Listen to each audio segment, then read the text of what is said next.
Hoje viajamos ao passado, até à cidade de Lisboa, no início do século XIX, onde um notável criminoso chamado Diogo Alves aterrorizou a população.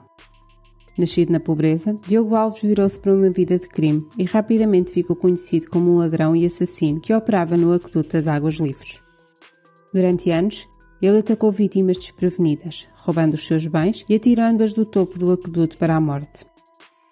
Mas o seu reinado de terror não podia durar para sempre e, eventualmente, acabou por ser capturado. Esta é a história chocante de um dos criminosos mais impiedosos de Lisboa. Temos vídeos novos todas as semanas, por isso subscreve o nosso canal para não perderes nenhum. Se gostares desta história, deixa também um like no vídeo. Também nos podes apoiar no Patreon, onde temos disponíveis para download versões em MP3 dos nossos vídeos, para poderes ouvir em qualquer lado sem gastar os preciosos dados móveis.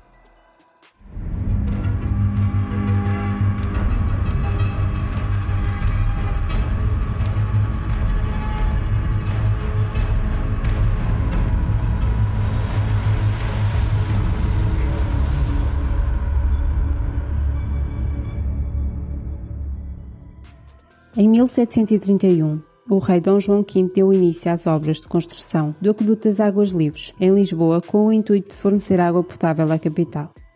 Na verdade, até então, apesar de Lisboa ser a capital do vasto Império Português, não tinha sido ainda criada uma rede de abastecimento que fornecesse condignamente a cidade e garantisse água potável à população.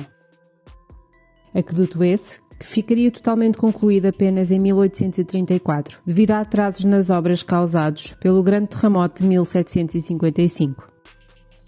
Diogo Alves nasceu em 1810 em Samos, na Galiza.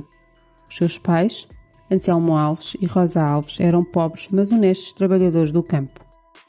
Aos 13 anos, vestiram-lhe o melhor que puderam, arranjaram-lhe um farnel e apontaram-lhe o caminho para Lisboa. No início do século XIX, era normal vários imigrantes espanhóis virem para Portugal trabalhar, à procura de uma vida melhor. Quando chegou, encontrou trabalho a servir em casas de famílias abastadas. O Pancadas, como era conhecido, começou como criado, mas ao longo dos anos chegou à posição de boleeiro, que era quem conduzia as carruagens e tratava dos cavalos em várias casas senhoriais. Já um jovem adulto, desenvolveu 2 vícios que lhe foram fazendo perder empregos uns atrás dos outros: o jogo e a bebida. Em 1836, com 26 anos e sem dinheiro para manter a vida que levava, começou a dedicar-se ao crime. Diogo Alves decidiu que passaria a cometer roubos no Aqueduto das Águas Livres. A escolha do aqueduto tinha um objetivo prático. Este local discreto permitia-lhe roubar as vítimas sem dar nas vistas. Roubou e falsificou várias chaves para poder circular livremente e a partir daí abordava as vítimas. Essencialmente as lavadeiras e agricultores que levavam as suas colheitas para vender na cidade. Ao cair da noite e no regresso destes a casa, Diogo Alves atacava. Depois, podia atirá-las do topo do aqueduto, a 65 metros de altura, como se de suicídios se tratassem. Os crimes cometidos no Aqueduto das Águas Livres terão ocorrido entre 1836 e 1837. Na época, o país atravessava uma grande instabilidade política e económica. As dificuldades eram muitas e o povo passava fome. Tal situação ajudava a que não se desconfiasse se alguém decidisse terminar com a sua vida. Raro era o dia em que não aparecia no leito da Ribeira de Alcântara um ou mais cadáveres. Só quando, em 1837, o número de mortes no Vale de Alcântara aumentou alarmantemente é que se começou a suspeitar de alguma coisa. Os cidadãos, que atravessavam diariamente o aqueduto para ir dos subúrbios até às zonas abastadas da Lisboa da época, começavam a ter medo. Suspeitas que aumentaram com a morte de 4 pessoas da mesma família e de um jardineiro da infanta Isabel Maria de Bragança. A infanta Isabel tinha estado à frente do trono de Portugal uns anos antes e assim a morte do seu jardineiro trouxe maior destaque à situação que se passava no aqueduto. Nesse momento, começou-se a pensar se algum feroz salteador ali se refugiara e vivia ocultado. Ainda em 1837, o aqueduto foi fechado ao público, mas como a maioria das vítimas era de classe baixa, os casos não receberam a devida atenção. Diogo Alves conheceu por essa altura Gertrudes Maria, uma taberneira conhecida como Parreirinha. Gertrudes era viúva e tinha 2 filhos, sendo que um deles, uma menina de 10 anos, viria a ser determinante para a conclusão da história. Diogo e Gertrudes rapidamente se envolveram amorosamente. Com o fecho do aqueduto, Diogo teve de alterar o seu modo de agir. Formou um gangue e começou a assaltar casas de famílias mais abastadas. O gangue de Diogo Alves era composto por mais 4 bandidos conhecidos por Beiço Rachado, Pé de Dança, Apalpador e o Enterrador. Em 1838, Gertrudes Maria aluga um primeiro andar por cima de uma mercearia, ambos pertencentes a uma mulher idosa. Diogo Alves muda-se para lá e 3 dias depois, juntamente com membros do seu gangue, abre um buraco no chão que lhe permite entrar na mercearia que se situava diretamente por baixo. Roubaram tudo o que ali havia de valor, para além de terem atado e assassinado a idosa. O crime ficou conhecido como o crime da Calçada da Estrela. Em 1839, Diogo Alves invadiu a habitação do conhecido médico Pedro de Andrade, naquele que seria o seu crime mais famoso, conhecido como o crime da Rua das Flores.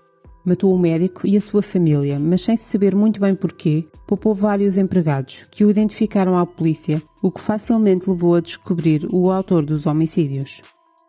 Uns dias mais tarde, o enterrador foi apanhado em flagrante a assaltar uma casa e acabou por confessar os crimes e a denunciar os restantes membros do gangue. Um ano depois, em 1840, mesmo não admitindo a culpa dos casos do médico Pedro de Andrade e da idosa da Calçada da Estrela, Diogo Alves é condenado à morte por enforcamento e Gertrudes Maria foi condenada ao exílio numa das colónias portuguesas em África. A filha de 10 anos de Gertrudes Maria foi uma das mais importantes testemunhas de acusação, visto que o casal não escondia o que roubava dos filhos da taberneira.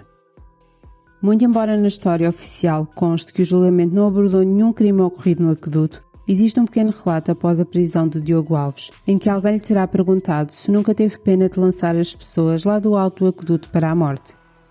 Terá ouvido a seguinte confissão: só de uma criança que tive de matar para que não falasse. Antes de a largar para a queda da morte, a criança sorriu ingenuamente para mim e eu senti pena.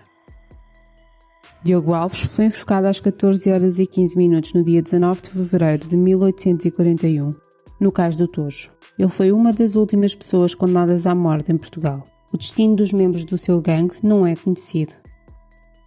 Depois de ser enforcado, a cabeça do criminoso foi entregue a prestigiados médicos da época, da Escola Médico-Cirúrgica. Os médicos queriam estudar o que se escondia por detrás daquela frieza e crueldade. A cabeça de Diogo Alves foi preservada em Formol e hoje permanece na Faculdade de Medicina de Lisboa, numa zona apenas acessível a estudantes. Chama a atenção o cabelo louro, os olhos claros e o rosto branco e fino, por trás do que se escondia um homem sem nenhum tipo de escrúpulos, princípios ou compaixão pelas suas mais de 70 vítimas, que em muitos casos foram crianças. Mais tarde, já no século XX, a história do assassino do aqueduto das Águas Livres deu origem a um filme mudo com o título Os Crimes de Diogo Alves. Com grande publicidade, o filme estreou a 26 de abril de 1911 no Salão Trindade. A película foi um sucesso de bilheteira e é hoje o mais antigo filme de ficção português com uma cópia conservada. O filme custou 200 mil réis, o equivalente a cerca de 2.500 euros em valores atuais. E tu, o que achas da história de vida de um dos maiores assassinos em série em Portugal? Deixa a tua opinião nos comentários e a melhor vai ter direito a ser o comentário do topo no vídeo. Até à próxima!